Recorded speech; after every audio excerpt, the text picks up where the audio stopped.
ask you the political indications that came from the budget. A white paper on the UPA years. Do you think it's even relevant 10 years later to bring in a white paper on the UPA years other than just a little bit of politics ahead of elections? Because if there needed to be a white paper, it probably needed to be put out in the first year of the Modi Sarkar after taking a sense of what had happened in the 10 previous year. But to bring it 10 years later, do you think it's even relevant, or is this just petty politics? So I'm so happy you asked this question. It is absolutely relevant. It is absolutely relevant 10 years later. Because, and I'm glad, even in 2015-16, Honorable PM in a public interview to a television channel said it. There's a lot of call for me to come up with a white paper on the state of finances, which was inherited by me, for instance, PM said. And said, a lot of knowledgeable people have been telling me that I should come up with a white paper to state what we've inherited. But I'll put the interest of the nation first and not do it now. He didn't say anything more. He said doing it now would certainly shatter the investors' confidence and would also make people of India feel shaken up. Their trust and faith would be lost in the systems. He said that far then. Now, with us having done a comparable 10-year period, and during which we had to pull out the economy from that mire, the fragile fire situation, and having brought it to the state where, not fragile fire, we are reaching probably within a year or two, globally third largest economy. So with authority and with a sense of responsibility, we'll be able to say it now, because we have proven to the world, proven to our own people, that institutions and also restoring the Indian economy back to its good health have all happened. So we want to say it now. Let me ask you, politics, if you're saying you're doing it with the purpose of responsibility, the fact is that the opposition-ruled states have absolutely no confidence in the center. Mamata Banerjee has gone on a strike, she's done a dharna, she's written a letter to the Prime Minister yesterday that the Finance Ministry is withholding money that is due to states like hers, like West Bengal. The issue raised by the Finance Ministry is no utilization certificates, and she says nothing is pending. Why is there just so much confrontation between the central government and the federal governments in states, especially ruled by the opposition? I don't think there is a confrontation, Navika. It is more establishing the rule of law. Parliament of India passes and approves a certain scheme, a yojana. And when the monies are sent for the state to utilize for that scheme, if they rebrand it, if they bring in objectionable things which the CAG pulls out, saying, I'm sorry, you've given it for people who are not eligible. CAG says, no, you've given it for people who don't exist. Are they not critical criteria on the basis of which the centre is duty-bound, because we answer in the parliament, to tell the states, what's this which the CAG has said? Would you do some correction and come back?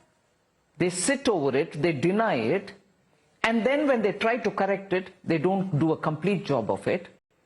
And then they sit over it again and then send the utilization certificate after 2 full years or 2.5 years. And then keep pointing out, saying it's pending from then, without saying we went wrong. And it was right of the centre to say what was approved in the parliament, you should implement it as per the letter and spirit of what was approved. You don't rebrand it. You don't spend it on people who are not eligible. You don't then argue with everybody and say, this is how I'll do it, but you'll have to release it. No, sorry, I'll have to answer in the parliament. How will I release it for a program which is not approved by the parliament? So if these questions are asked, in a way, speaking as they say, truth to power.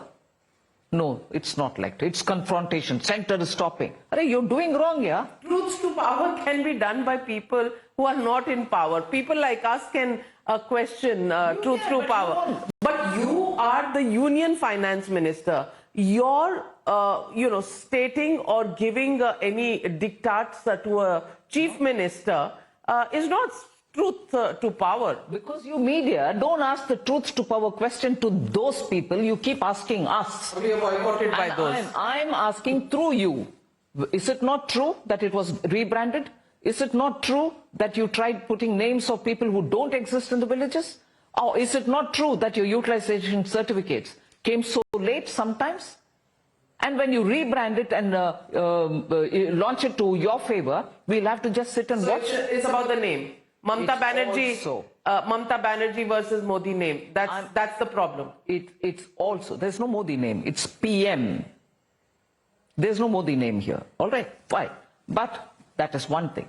Second, the intensity with which the questions are asked, the same intensity with which course corrections don't happen. So, because they boycott you, you don't ask.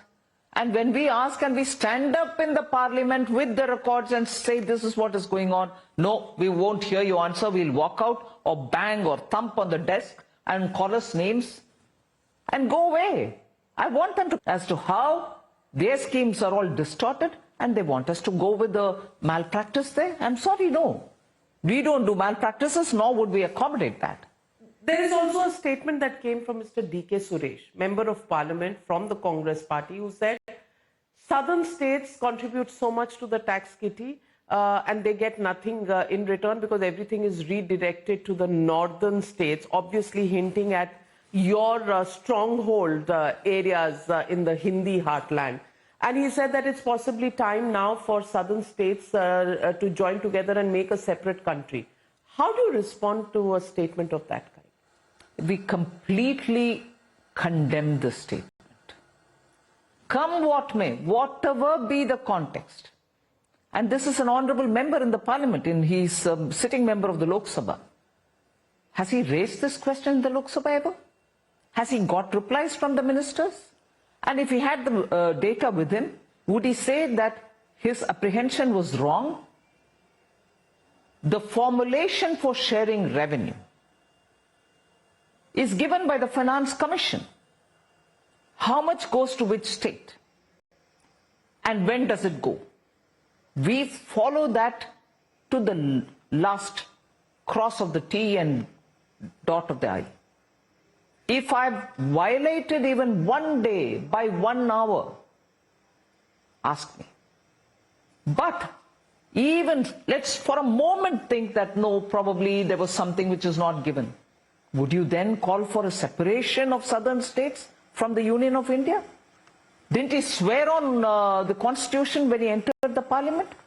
Even before contesting an election, you expected to swear on the oath? And then after winning, and then after coming into the Lok Sabha? Has the sitting member forgotten it? And he is no less than the brother of the Deputy Chief Minister, coming from the state to which the party's All India President, Shri Mallikarjun Kharge ji, comes from. And if this is the statement, you think it's right? It's wrong on every count. Southern states get their due. And from yesterday, since after the statement was made by Honorable Member D.K. Suresh, social media is abuzz with data coming from government sources, both Karnataka government and All India, about which state is getting what and how much is being contributed by which state. If that's the argument, first of all, then let me ask, within Karnataka, Kalyan Karnataka doesn't get enough money. Bangalore generates a lot of money. Can then Bangalore say, I'm sorry, we want to be away from Karnataka, we are not getting enough money from Karnataka's revenue? Can this kind of a talk be encouraged? Karnataka, Bangalore contributes a lot. If money is being taken for Kalyan Karnataka or Chitradurga or, not so developed areas, will then the Bangalorean citizens ask, Oh, we want to be out of Karnataka because we are the ones who are generating money. It's going to Chitradurga. Is this the way country is governed? And is this what a responsible member of parliament can speak? And then to suggest, I'm sorry, what? Separate from India? I thought we're all sitting here in the parliament remembering the constitution and unity of India. Absolutely condemnable statement. And if the Congress party doesn't pull up this member, apologize to the people of India, and the Congress president and also the former president are all sitting quiet. Earlier, when we used to say Congress is today aligned and more aligned with the Tukde gang, this is what it means.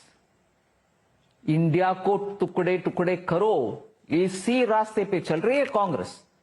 Tell me if there's been a responsible pulling up of action there on that member. Has anybody apologized for the statement this man made? But Mr. Rahul Gandhi is busy with his Bharat Jodo Nyaya Yatra. But he's the one who went and stood with the Tukde gang. So you expect him to apologize for it? I don't see it.